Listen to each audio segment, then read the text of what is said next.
पंजाब और खैबर पख्तूनख्वा के मैदानी इलाकों में फिर धुंध छा गई। मोटरवे M1 पेशावर से इस्लामाबाद तक, स्वात एक्सप्रेसवे कर्नल शेर खान से इस्माइलिया तक, मोटरवे M3 लाहौर से दरखाना तक और M5 शेरशाह से जाहिर पीर तक ट्रैफिक के लिए बंद कर दी गई। कराची से खैबर तक सर्दी का राज। लेह में दर्जा हरारत -12, स्कर्दू में -10, गिलगित कालाम गोपस में -5, अस्तोर में -4, रावलाकोट, श्रीनगर और चित्राल में -3 degree centigrade record.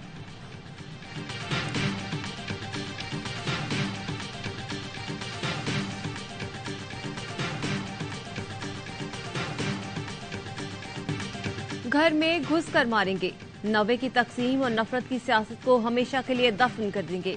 Bilawal Bhutto की लाहौर में मुखालिफिन को ललकार, कहा किसी को जियाउल हक और किसी को फैज हमीद ने पंजाब पर मुसल्लत किया। ये हमसे पूछते हैं लाहौर क्यों आए हो? लाहौर किसी व्यापारी खानदान या खिलाड़ी का नहीं, शहीद जुल्फिकार अली भुट्टो का शहर है। ये गलतफहमी खत्म कर दो कि हमें मारकर या डराकर भगाओगे। हम लाहौर के अवाम और पाकिस्तान की किस्मत बदलेंगे, मुफ्त इलाज की सहूलत देंगे, जिससे लाहौर वालों को लंदन जाने की जरूरत नहीं पड़ेगी। 8 फरवरी को अवाम तीर पर ठप्पा लगाकर पुरानी सियासत और पुराने सियासतदानों को खुदा हाफिज करेंगे।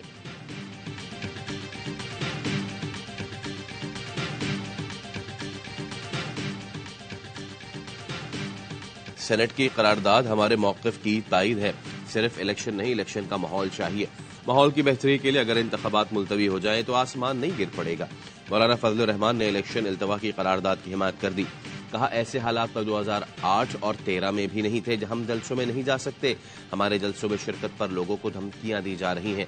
ये भी नहीं पता कि मुझे किससे खतरा है। ये पता होता तो मैं मसले का हल खुद निकाल लेता। ये भी तायुन नहीं कि कितने महीने इलेक्शन मुलतवी होने चाहिए। माहौल को इस काबिल बनाया जाए कि हम वोटर के पास जा सकें। बलूचिस्तान और खैबर पख्तूनख्वा में इंतखाबात का माहौल नहीं। अगर हर सूरत इंतखाबात मुसल्लत किए जाते हैं तो हम इलेक्शन में हिस्सा लेंगे। हम इलेक्शन से भागने वाले नहीं हैं।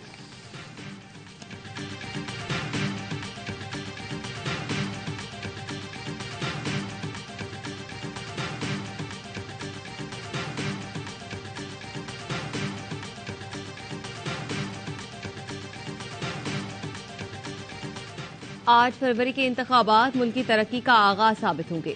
अवाम देख चुके हैं, नून लीग के सिवा सब ने धोखा दिया। वादे सिर्फ नवाज शरीफ ने पूरे किए।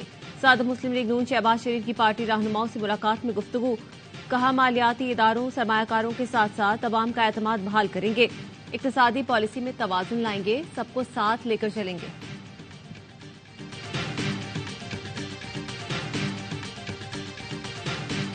मुस्लिम लीग तकरीबन अपने आखिरी दमों पर है। थोड़े अरसों में जो भी टिकट के अनाउंसमेंट्स होंगे तो एक उससे बड़ी तशवीशनाक सूरत हाल। केपी में नून लीग आखिरी सांसें ले रही है। टिकट्स की तकसीम के बाद पार्टी की सूरत हाल मजीद तशवीशनाक हो जाएगी। साबिक लीगी रहनुमा सरदार मेहताब की सवाल यह है में गुफ्तगू, बोले नून लीग मफादात की पाबंद हो गई, इख्तदार की ख्वाहिश भी बढ़ गई। नवाज शरीफ की मईशत संभालने की ख्वाहिश महज ख्वाहिश ही रहेगी। उनके पास कोई प्लान है न टीम बची है।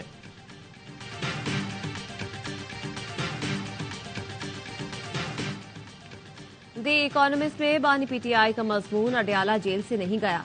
आईजी जेल खाना जात ने अडयाला जेल की तहकीकात मुकम्मल कर ली। कहा जेल से किसी लेटर या दस्तावेज बाहर जाने के सबूत नहीं मिले। जेल में 650 से ज्यादा कैमरे नस्ब हैं। तमाम का रिकॉर्ड चेक कर लिया गया। तमाम मुलाकातियों के आमदोरफ्त के रिकॉर्ड की भी जांच पड़ताल की गई। मजमून जेल से नहीं गया, बाहर ही से लिखा और भेजा गया।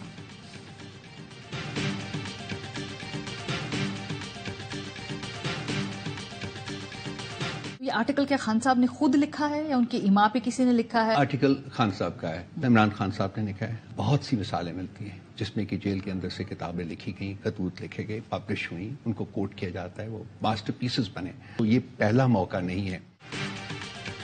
आर्टिकल बानी पीटीआई ने लिखा है। तर्जुमान पीटीआई रऊफ हसन की सवाल यह है में गुफ्तगू, कहा बहुत सी मिसालें मौजूद हैं कि जेल से किताबें लिखी गई। इस तरह के आर्टिकल के लिए दावत दी जाती है। बानी पीटीआई ने आर्टिकल 6 लगाने के हवाले से कोई बयान नहीं दिया।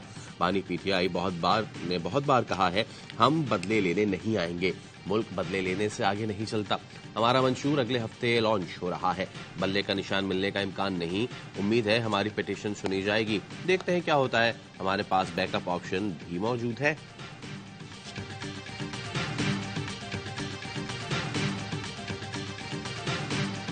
9 मई में मुलव्वस बहुत से लोग रूपोश हैं। जब तक वो सरेंडर नहीं करेंगे उनके सियासी अमल में रुकावटें तो होंगी। 9 मई वाकयात पर मुख्तलिफ इदारे तहकीकात कर रहे हैं। हतमी नतीजे पर पहुंचने के बाद तहकीकात ISPR के जरिए कौम से शेयर होंगी। निगरान वजीर आजम अनवारुल हक काकर का इंटरव्यू। सवाल हुआ, बानी PTI जाती तौर पर 9 मई वाकयात में मुलव्वस है? जवाब दिया, मेरे पास अभी तक ऐसी कोई मालूमात नहीं कि उस पर राय कायम कर सकूं। ऐसा इरादा नहीं कि पूरी PTI को दुश्मन समझकर बर्ताव किया जाए। हो सकता है फौजी ट्रायल के नतायज आने वाली हुकूमत के सामने आए।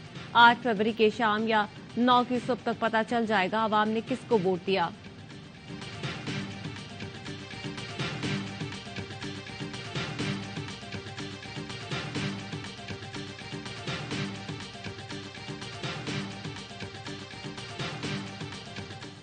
मुल्क भर में सोशल मीडिया प्लेटफॉर्म्स की सर्विसेज कई घंटे बाद बहाल।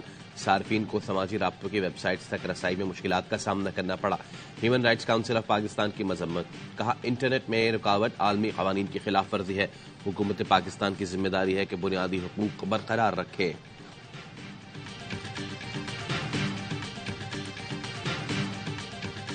इलेक्शन से 1 महीने पहले बड़ा इस्तीफा आ गया। Secretary election commission Umar Hameed ओहदे से मुस्ताफी। सेक्रेटरी इलेक्शन कमीशन ने खराबी सेहत के बायस इस्तीफा दिया। Secretary election commission Umar Hameed Khan कुछ दिन तक अस्पताल में जेर इलाज रहे। चीफ इलेक्शन कमिश्नर ने ताहाल सेक्रेटरी इलेक्शन कमीशन का इस्तीफा कबूल नहीं किया। तर्जुमान इलेक्शन कमीशन का कहना है कि उमर हमीद की तबीयत कुछ दिनों से खराब थी। वो इस वक्त मेडिकल रेस्ट पर है। सेहत ने इजाजत दी तो जल्द फराइज अंजाम देंगे। इलेक्शन कमीशन मुकम्मल फाल है। वजीर इत्तलात मुर्तजा सोलंकी कहते हैं, अफवाहों पर ध्यान न दें। सेक्रेटरी इलेक्शन कमीशन वाकई अलील है।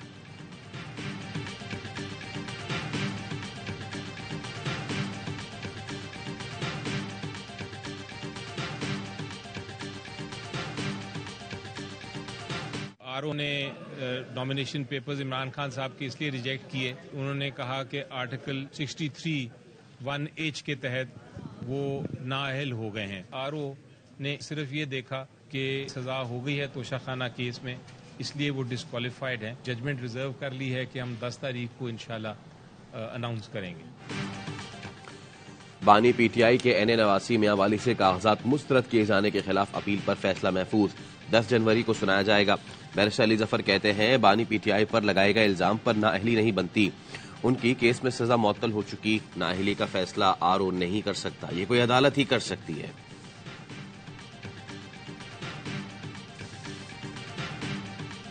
अलायंस हम बना रहे हैं कौमी यकजहती अलायंस के नाम से। पिछले 16 माह की हुकूमत थी या उससे पहले भी थोड़ा सा अगर ले लें, हम पाकिस्तान को मसाइल से निकालने के बजाय पाकिस्तान को मसाइल के अंदर मजीद डाल दिया। ज़ियाली के सरबराह एजाज उल हक का कौमी यकजहती अलायंस बनाने का ऐलान। कहा, मुल्क को इस वक्त कौमी यकजहती की जरूरत है। 16 माह की हुकूमत मुल्क को मसाइल में डालकर चली गई। साबिक वज़ीर आला पंजाब उस्मान बुस्तार ने कहा, कभी किसी के खिलाफ कोई बात नहीं की। मुल्क की मफाद में अफहाम व तफहीम की जरूरत है। मुख्तलिफ जमातों के साथ मिलकर अलायंस बना रहे हैं। मैं आजाद हैसियत में इलेक्शन लड़ रहा हूं।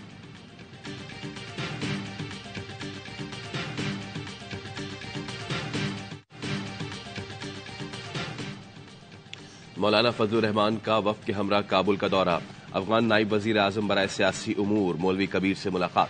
अफगान वजीर खारजा कहते हैं, उम्मीद है दौरा दोनों ममालिक के दरमियान ताल्लुकात के लिए मुफीद साबित होगा। मालूम होता है पाकिस्तान गजा पर इसराइली वहशियाना बमबारी। शिमाली और जनूबी गजा में मजीद 122 फलस्तीनी शहीद हो गए। रफा और खान यूनिस में बमबारी से मुतादिद मकानात तबाह हो गए। धमाका खेज मवाद फटने से इसराइली फौज की गाड़ी तबाह हो गई। इसराइली फौजी जख्मी हुए। गजा में शहादतों की मजमूई तादाद 22,835 हो चुकी है, जिनमें 9,500 से जायद बच्चे शामिल हैं।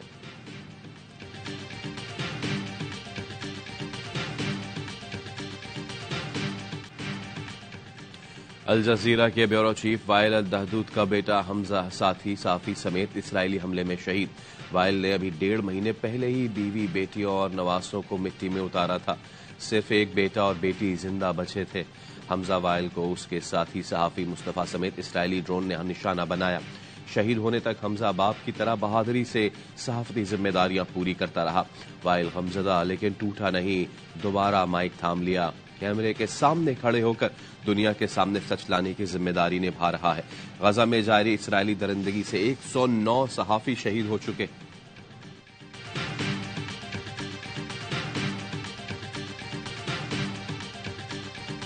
अगर साथ नहीं दिया तो 8 के बाद 9 फरवरी भी आएगी, फिर जो होगा पूरी दुनिया देखेगी। सांगड़ में पीपल्स पार्टी के PS 41 से उम्मीदवार अली हसन हंगोरजो ने पार्टी वर्कर्स को खुली धमकी दे डाली।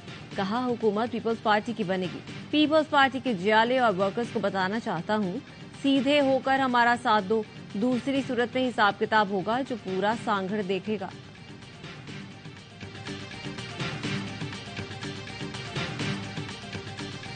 कराची वालों के पास जमात इस्लामी के सिवा कोई ऑप्शन नहीं। अब कराची लावारिस नहीं, अवाम ने भत्ताखोरों को मुस्तरद कर दिया है। मैनेजमेंट करने वाले अपनी इन्वेस्टमेंट जाया ना करें। अमीर जमात इस्लामी कराची हाफिज नईमुर रहमान का वर्कर्स कन्वेंशन से खिताब। कहा, कब्जा मेयर ने कराची के मेडिकल कॉलेज की फीस में 150% इजाफा कर दिया। नौजवानों को सरकारी मुलाजमतें नहीं मिलती। कराची के लोगों को पुलिस में भर्ती नहीं किया जाता। ट्रांसपोर्ट, तालीम और सेहत की सहूलतें नहीं। जमात इस्लामी एक बार फिर कराची की तामीर और तरक्की करेगी। 8 फरवरी तराजू का दिन है। जमात इस्लामी ने कराची के लिए कौमी सूबाई असम्बली के उम्मीदवारों का ऐलान कर दिया। हाफिज नईमुर रहमान कौमी असम्बली की और सूबाई असम्बली की एक नशिस्त पर लड़ेंगे।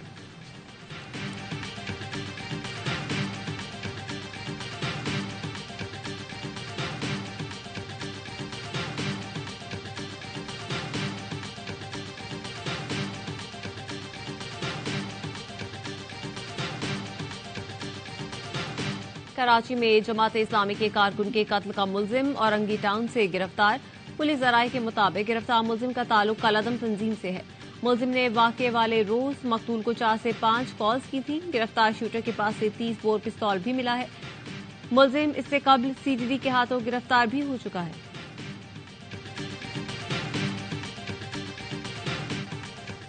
मुख्तलिफ शहरों में गैस का बहरान, अवाम परेशान। कराची में मौसम सरमा की शिद्दत के साथ ही गैस भी नायाब। कहीं गैस मुकम्मल गायब तो कहीं प्रेशर में कमी। शहरी बिलबिला उठे। मुख्तलिफ इलाकों में खातीन को खाना पकाने में शदीद मुश्किलात। घर का चूल्हा जलाने के लिए लकड़ियां इस्तेमाल करने पर मजबूर।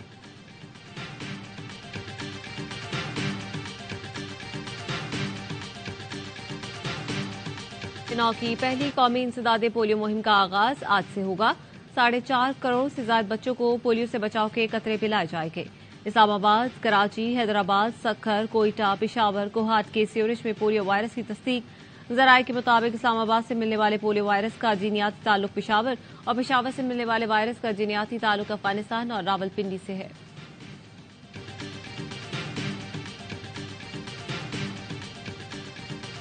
T20 सीरीज कौमी स्क्वाड में मौजूद खिलाड़ी आज ऑस्ट्रेलिया से न्यूजीलैंड रवाना होंगे। प्लेयर्स में कप्तान शाहीन शाह अफरीदी, बाबर आजम, रिजवान, साइम अयूब, आमिर जमाल और वसीम जूनियर शामिल। शान मसूद, अब्दुल्ला शफीक, इमाम उल हक, सऊद शकील, सरफराज समेत दीगर खिलाड़ी वतन वापस रवाना हो जाएंगे। पाकिस्तान और न्यूजीलैंड के दरमियान T20 सीरीज 12 जनवरी से शुरू होगी।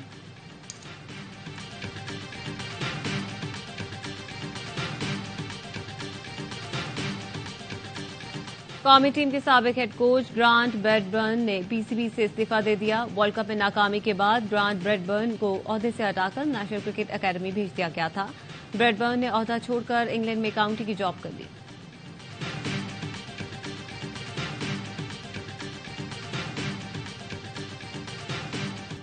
कराची गोल्फ क्लब में डाउन सिंड्रोम में मुब्तला अफराद के लिए टूर्नामेंट।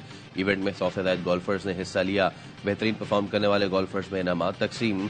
ए स्पोर्ट्स इवेंट का गोल्ड पार्टनर है और ARY न्यूज मीडिया पार्टनर। और जादूगर लड़के का राज बॉक्स ऑफिस पर बरकरार। हॉलीवुड की म्यूजिकल फैंटेसी फिल्म वोंका इस हफ्ते भी रिकॉर्ड कमाई के साथ पहले नंबर पर रही।